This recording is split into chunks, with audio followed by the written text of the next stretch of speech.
We have many available antiplatelet agents nowadays, and it is not easy to optimize antiplatelet therapy according to each patient characteristic. And would you tell us about your practical guideline for antiplatelet treatment? So that's a really excellent question. I find that we just have so many choices these days, and the question of which drug for which patient becomes very crucial. I think the way I think of it in a practical sense is whenever I have a patient, I look at what the patient's makeup and demographic is, their age, their gender, presence of chronic kidney disease, diabetes, and those things really makes me think about the ischemic and the bleeding complication rates in that particular patient. The other very important characteristic of the patient is their presentation. Is this a stable elective patient versus a more urgent situation, or is it a really emergent situation like in a STEMI, for example? And then I also think about, I try to really get more than just the demographics and the presentation. We have to be a little bit more deeply diving into, is this patient need surgery for any reason? Is this patient going to be able to take dual antiplatelet therapies? It's one thing to say that you have a bleeding risk or an ischemic risk, but you also have to think about, is the patient going to be able to be compliant with the medication that you're giving them? What's their compliance history? Are they a good patient to remain compliant, or are they going to need some other reason to not be able to take the dual antiplatelet agent for the duration of the therapy? And that still does let me think about what's going to be the kind of antiplatelet therapy I use. Obviously, the baseline is aspirin, and we use a low-dose aspirin in pretty much all the cases except for an acute presentation and a STEMI presentation where, regardless whether or not the patient is on an aspirin therapy, I feel very confident and very compelled to give those patients the first high dose, 325 milligram dose, and let them chew on it to get that into the system. And then I think going forward for the ADP antagonists, obviously clopidogrel seems to be a pretty good drug actually for elective patients, and for the most part it does very well. But the loading dose is extremely important. If they've never seen clopidogrel, the 600 milligram loading dose is important. If they're on a chronic therapy, depending on their presentation, if it's an elective presentation, I give just a 300 milligram loading dose. But if it's an acute presentation, I still give the full dose to the patient, and I may even consider prasugrel or ticagrelor. In the acute coronary syndrome patient, I think we think about these newer, more potent agents, and in those cases, ticagrelor just seems to be a fantastic case in when you're just seeing a patient in the emergency room with an acute coronary syndrome presentation. We know there was a lower mortality, and obviously that's not available here yet in Korea from what I understand. Is it? Oh, okay. So if it is available, then I think ticagrelor really does work very well. Prasugrel also works well in patients with planned PCI. I think in Korea you really should be thinking about the lower dose because the body weight and the body surface area is smaller here in this country, and you may have more bleeding risk with the higher dose, but there's no data on those lower dose patients. But again, one needs to think about those. So it's a little bit of a game playing, but it actually is fun because it uses your knowledge of what you know from the evidence-based medicine, your practice of the art of medicine, of practicing medicine, and really becoming closer to the patient to understand better about their risk factors. And I think at the end of the day, it is actually a very a good place to be. We have a lot of choices with very good potent therapies to be able to take care of many patients with good judgment on the part of the clinician physician. And how long do you maintain antiplatelet therapy for patients who had first-generation drug-eluting stent versus second-generation drug-eluting stent? So that to me is the very important question. I think one of the things that has happened is that we've married drug-eluting stents to a very prolonged dual antiplatelet therapies. Obviously in the first generation, and I'm not sure who's using first generation DES anymore, but the data all comes from first generation, and we're much more comfortable with the second generation DES. I would still say that we need a prospective study which is powered to look at those safety endpoints.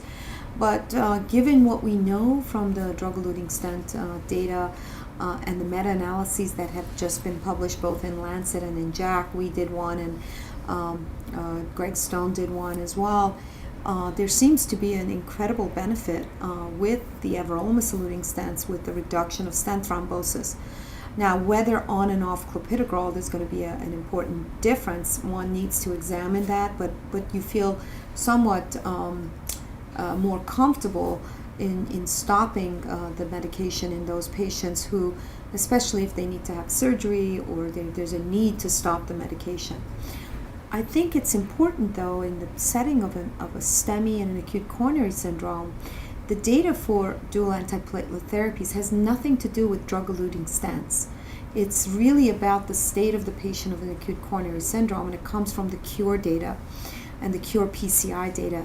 And it really is showing that these patients are event-rich in the first year, and aspirin plus clopidogrel was able to not only reduce the acute events, acute hard endpoint events like death, MI, CVA, but it also was able to do that all the way through the year. So that's where the 1-year therapy comes from. And we shouldn't be mistaken that it is coming because of a drug-eluting stent, that if I stop, there's going to be stent thrombosis. So that's an important distinction to make regarding the duration. And bleeding is a serious side effect which can be as dangerous as ischemia. And would you tell us about the risk factors for bleeding based on your study? Yeah, and I think we've done a lot of work in trying to understand, and it's not just us. There are many, many investigators. In fact, I have to give the credit to the group in McMaster who first really showed us the negative prognostic implication of a bleed, and I think John Eichelbaum should be given the credit, and Sunil Rao, who've done a lot of the work, and we just followed in their footsteps to see what the effect of bleeding is and who are those patients, and pretty much across the board from different investigators, if you look, you see the same risk factors. It's advancing age, female gender, lower body weight, and depending on drug overdose, etc., that could happen in those patients with bleeding risk, and of course chronic kidney disease, and those are really important risk factors, and those have to do with both dosing of the drug and the pharmacokinetics and pharmacodynamics in women versus men, as well as the age, and I think it has to do with those important functions, and so therefore it is associated with more bleeding risk. And could you tell us about the clinical impact of bleeding risk score model?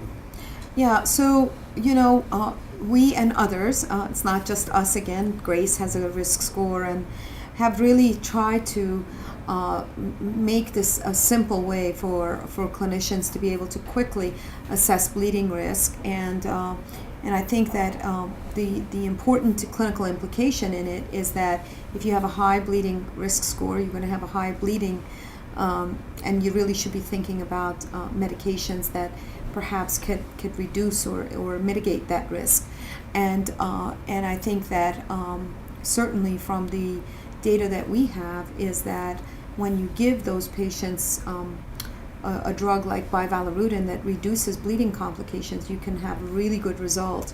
And in Horizons AMI study, we found that in the STEMI patient population who have a higher risk of bleeding, and again, presentation is another risk for bleeding, so those patients were able to enjoy the benefit of a reduction of bleeding with bivalirudin, which translated into a reduction in mortality. Now, whether or not it's true unrelated, one never knows, but certainly you want to mitigate that risk by choosing better agents for those patients who are at higher risk for bleeding complication.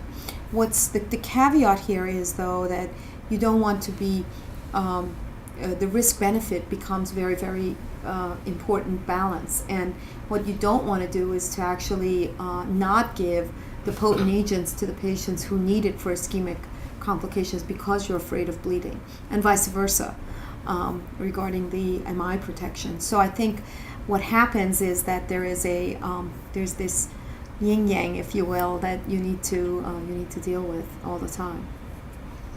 And currently, we are conducting many kinds of global clinical trials. Mm-hmm. And what should we do to improve the quality of global clinical trial?